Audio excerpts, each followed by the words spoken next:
اللہ جل شانہ کسی چیز کو یوں ہی ارشاد فرما دے تو کافی ہوتا ہے، اس لیے کہ وہ اس کا فرمایا ہوا ہے، لیکن مضمون اتنا اہم ہے کہ اس کو موقت کیا جا رہا ہے قسم سے، پھر 2 قسمیں، پھر 3 قسمیں، پھر قسم در قسم، تو پھر اس سے سمجھ آتی ہے کہ مضمون کو انتہائی اہم ہے، جس کو بیان کرنے سے قبل میرے رب نے رب ہو کر بھی 11 قسمیں کی ہیں۔ تو ذرا اس مضمون کی طرف غور بھی اسی انداز سے کیا جانا چاہیے۔ والشمس وضحاها، قسم ہے سورج کی اور قسم ہے اس کی چمک اور روشنی کی۔ یہ کتنے گنا بڑا ہے زمین سے اور روشنیاں بانٹتا ہے، لیکن مجال ہے کہ اس کے حکم سے کبھی اس نے سرتابی کی ہو، اپنے مقررہ وقت سے ہٹ کے کبھی یہ طلوع ہوا ہو، کبھی غروب ہونے میں اس نے دیر کر دی ہو۔ تو کہا جب اتنا بڑا روشنیوں کا جہاں ہو کے رب کے حکم کا پابند ہے تو یا مشت خاک تو رب کے حکم کو کیوں نہیں مانے گا۔ والقمر اذا تلاہا، اور چاند کی قسم جو اس کے پیچھے نکلے۔ والنہار اذا جلاہا، اور دن کی قسم جب اسے چمکا دے۔ زندگی کی ریل پیل اور چہل پہل دن کے اوقات میں ہوتی ہے، زندگی کا سارا حسن اس دن میں دیکھنے کو نصیب ہوتا ہے، اس لیے دن کی قسم کی۔ واللیل اذا یغشاہا، اور رات کی جب اسے چھپا لے۔ اگر دن کی قسم کہ وہ اجالوں کا نقیب ہوتا ہے تو رات کی بھی قسم کہ وہ پردہ پوشی کا مزاج رکھتی ہے۔ پھر فرمایا والسماء وما بناہا، اور آسمان کی قسم اور اس ذات کی قسم جس نے آسمان کو بنایا۔ دنیا کے سارے انجینئر اکٹھے ہو جائیں، سارے معمار جڑ جائیں، 1 فٹ کی ٹائل بغیر ستون کے سپورٹ کے کھڑی نہیں کر سکتے، لیکن اتنا بڑا آسمان بغیر ستونوں کے کھڑا کیا ہے، یہ میرے رب کا کمال ہے، یہ اس کی کاریگری کے رنگ ہیں۔ والارض وما طحاہا، اور زمین کی قسم اور اس کی قسم جس نے اسے پھیلایا۔ اگر آپ اپنے اطراف میں غور کریں تو آپ کو سب کچھ زمین سے حاصل ہوا دکھائی دے گا۔ یہ جس قالین پہ آپ بیٹھے ہیں، یہ کپاس جہاں سے اگی تھی تو وہ زمین ہے، یہ سنگ مرمر یہ بھی زمین سے نکلا ہے، یہ جو ہے وہ درخت سے لکڑی برآمد ہوئی تو وہ بھی زمین سے نکلا۔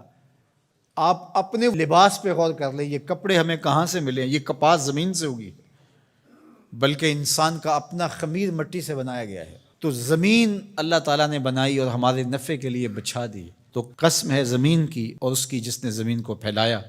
ونفس وما سواہا، ہے اور قسم ہے نفس کی، جان کی، اور اس کی جس نے اس کے اعضاء کو توازن بخشا، حسن دیا، برابر کیا۔ فالہمہا فجورہا وتقواہا، پھر الہام کیا اس کو، نیکی کیا ہے، بدی کیا ہے، یہ اس کو ہم نے عطا کر دیا۔ یہ کسی کالج میں، کسی یونیورسٹی میں، کسی استاد کے سامنے زانوِ تلمذ نہ بھی طے کیے ہوں، کہیں نہ پڑھا ہو، اسے پھر بھی پتہ ہے کسی کا مال چھیننا بری بات ہے، دیوار رکھتے ہوئے ہمسائے کے 2 انچ دبا لینا اچھی بات نہیں ہے۔ یہ کہ میں تو کسی استاد کے پاس نہیں گیا اس لیے میں نے اس کے پلاٹ پہ قبضہ کر لیا، تو یہ نہیں ہے۔ انسان کی فطرت میں یہ چیز ہے۔ حضور علیہ الصلوۃ والسلام سے پوچھا گیا کہ حضور گناہ کیا ہے، تو فرمایا ما حاک فی صدرک، جو تیرے سینے میں کھٹکے اور تو اس بات سے ڈرے کہ لوگ اس پہ مطلع نہ ہو جائیں۔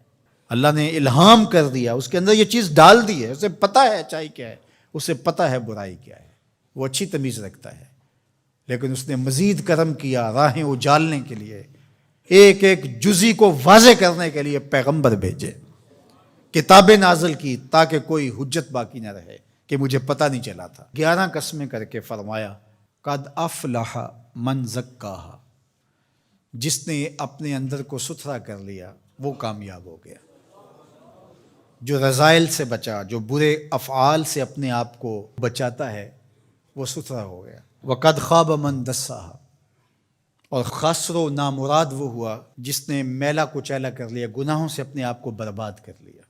جو شخص بدکار ہوتا ہے، جو شخص گناہگار ہوتا ہے، جو شخص اللہ کے حکموں کو توڑنے والا ہوتا ہے، احکام شریعہ کی پابندی نہیں کرنے والا ہوتا، اس کی زندگی میں چمک نہیں ہوتی، اس کے چہرے پہ مسکراہٹ بھی دیکھیں تو وہ مصنوعی ہوگی، حقیقی مسرت اس کو نصیب نہیں ہو سکتی۔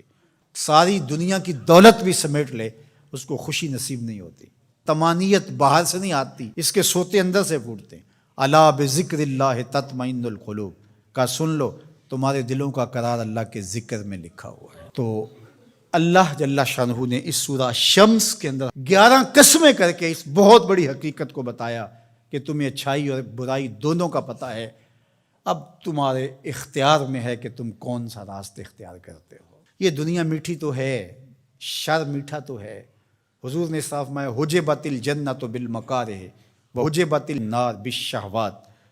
جنت مشکل کے پردوں میں لپیٹی گئی ہے اور جہنم شہوتوں کے پردے میں لپیٹی گئی ہے. اب تو نے کس راستے کو اختیار کرنا ہے، یہ تیرا اختیار ہے. سورہ شمس پکار کے ایک نہیں، دو نہیں، 11 قسمیں کر کے کہہ رہی ہے کہ سیدھی راہ پہ آ جاؤ، اللہ کی رحمتوں کے حقدار ہو جاؤ گے.